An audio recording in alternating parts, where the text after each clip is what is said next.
Right, so now the initial power supply is installed, if you can actually see that. I will note one thing about Asus, about Corsair even.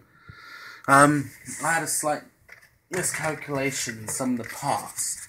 Now, as I mentioned to you, the ATX power is sold separately to the rest of the individually braided cables, and it turns out there's actually two types of ATX power. So this one, the one I bought with this size socket on the right there, the bigger one, not that one, but that one, is actually incompatible with anything above AX860. This is something to really look out for on websites if you intend to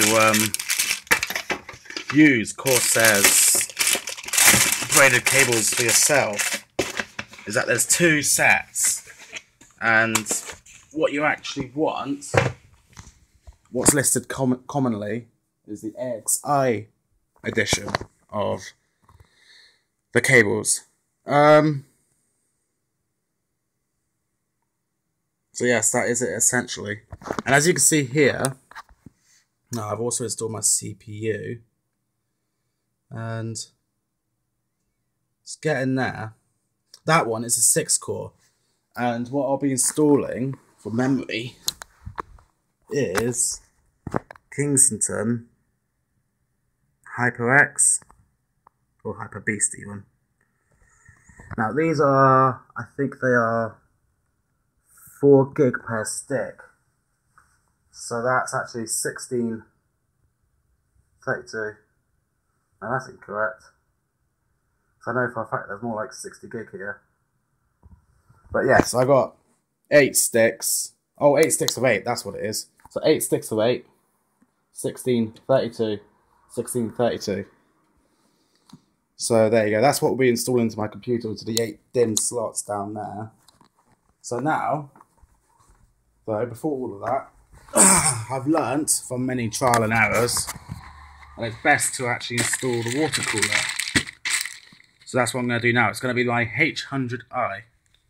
As you can see, if you're familiar with Corsair water coolers, this one actually comes with a few more parts than the standard water cooler from Corsair. So this one is obviously some kind of internal firmware cable for dealing with the pump or something. Probably something more to go wrong.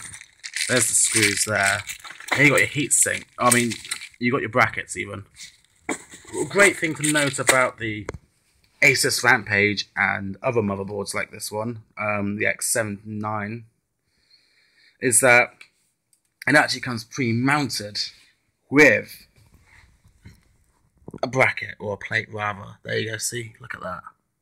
I don't have to mount one, it's already there. So half of my work is actually already done for me. All I need to do now is actually just attach the water cooler on top of it, which is easy enough. For the cooling fluid, of course, not going to use Corsair's default, not cooling fluid, sorry, for the thermal compound, I'm not going to be using Corsair's default one. Instead, I'm probably going to be using IC Diamond stuff. I've got a couple of other makes lying around, but I think that's the one I used last time. I think that's the best one, actually, that I had. So I think I'm going to give that one a try first. Anyway, so yes, time to install that now.